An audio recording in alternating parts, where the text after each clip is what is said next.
What's going on, people? Let's keep this one real. I think, I've always been a procrastinator. Throughout my life, I've always just left things to the last minute at school. At uni, I literally had a dissertation. I had the whole year to do it, right? I got a 4-week extension to the original deadline, and I still ended up only completing it like 2 nights before or the day before. Even for this video, I was watching Made in Chelsea, and I kept on saying, 10 minutes more, 10 minutes more, got to the end of the episode. Eventually, luckily, I had time to start filming, but I just want to understand, why do we procrastinate? What's going on in our brain? And by doing that, we can kind of trick our brain into getting more things done. Now, I'm not going to say you're never going to procrastinate before, because realistically, we all do it and it's going to happen sometime. But I think it will help you reduce it. It's definitely helped me reduce it. So without further ado, let's get into it. So to really understand what's going on in our brain when we procrastinate, I need to introduce you to the 2 systems that are working and controlling the actions. The 2 captains that are behind the ship when you're going and undertaking your daily activities. You have system 1 and you have system 2.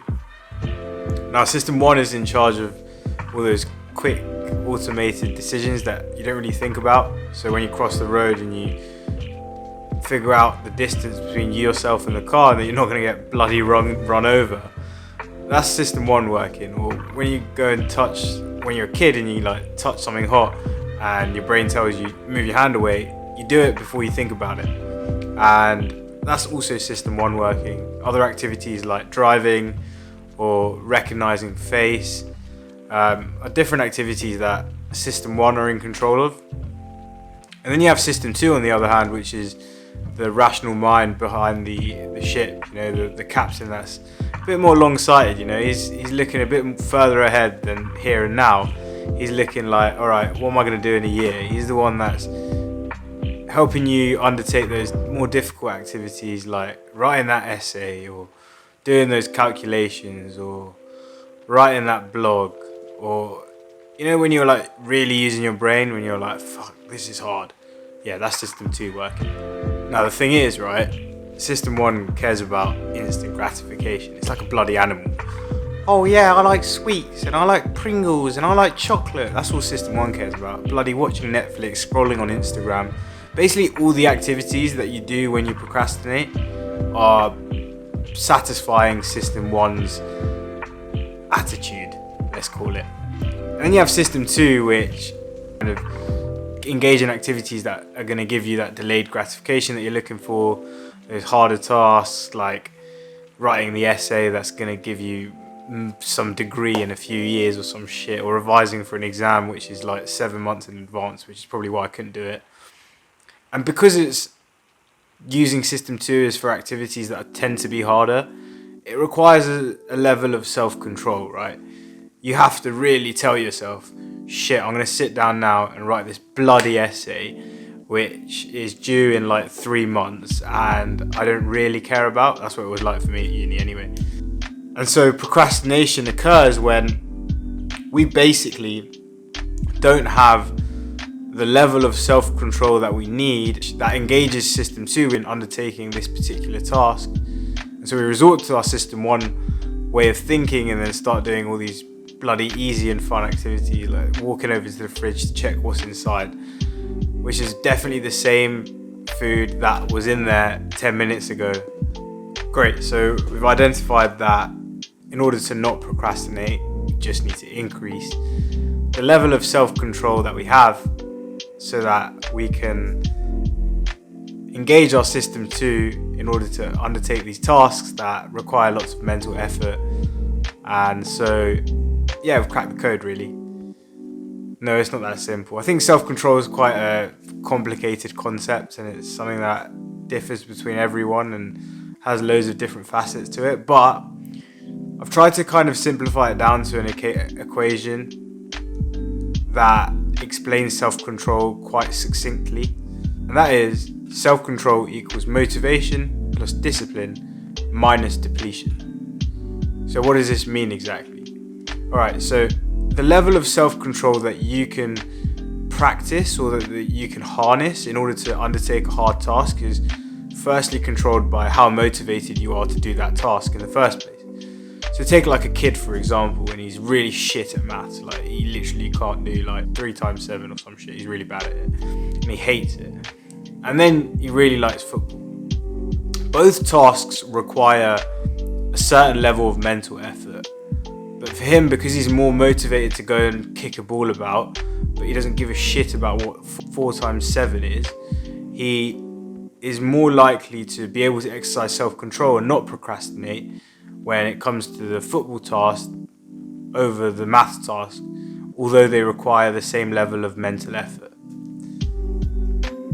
So in order to basically decrease the likelihood of procrastination, you need to make yourself more motivated to do the task that you want to do. So how do we do this? Well, firstly, just choose activities that you like to do. Be passionate about what you do what you love, and you'll be alright.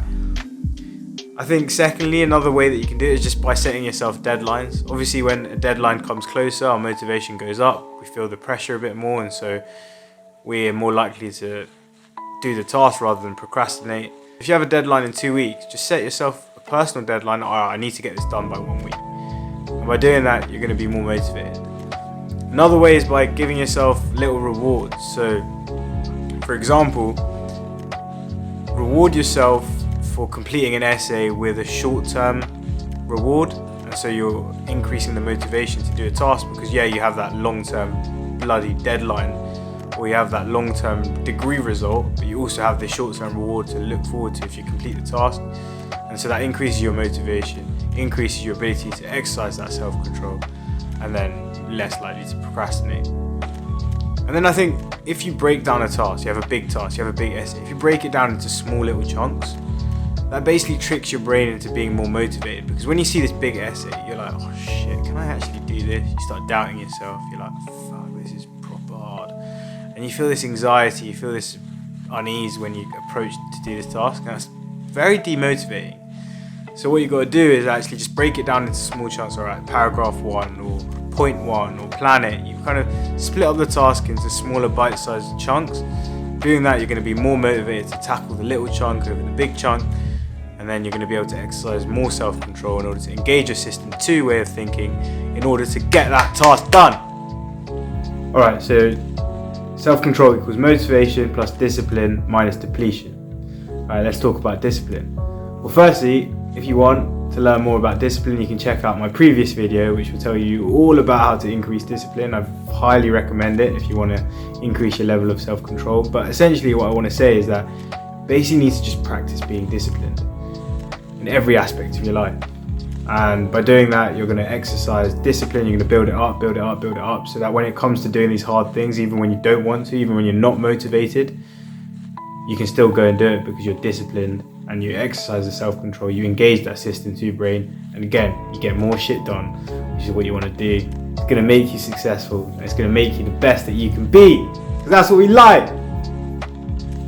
But yeah, exercise discipline, get better at it, keep going, smash it, do what you need to do, because your life is yours to go get. And then minus depletion. So I want you to think about system 2 like a battery, right? Like a bloody Duracell bunny running around.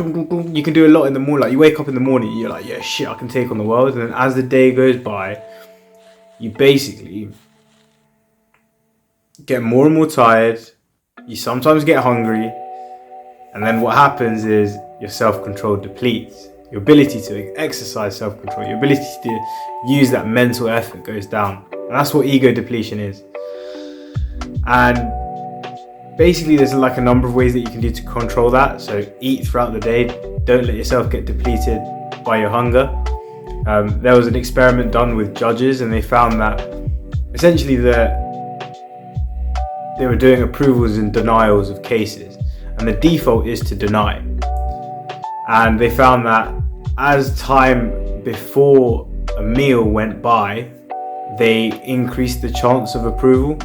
So it just shows that basically if you're hungry, you're less likely to engage your brain, engage that system 2 way of thinking, have self-control, and so you're more likely to procrastinate. Another way that you can kind of help is just by preparation. So prepare your food the night before or the week before, do meal prep. prepare your clothes the night before. Like if you look at Steve Jobs, if you look at all these amazing people, or these really ambitious, these business CEOs, they wear the same thing every day. It's because they don't want to use up their decision capacity, their mental capacity, their system 2 capacity, and their self-control, deciding what to eat and what to wear, when they need to be making really high quality decisions throughout the day. And they need to be rational, they need to be using that system 2 brain to the best of its ability. And so they really just preserve it and they protect it.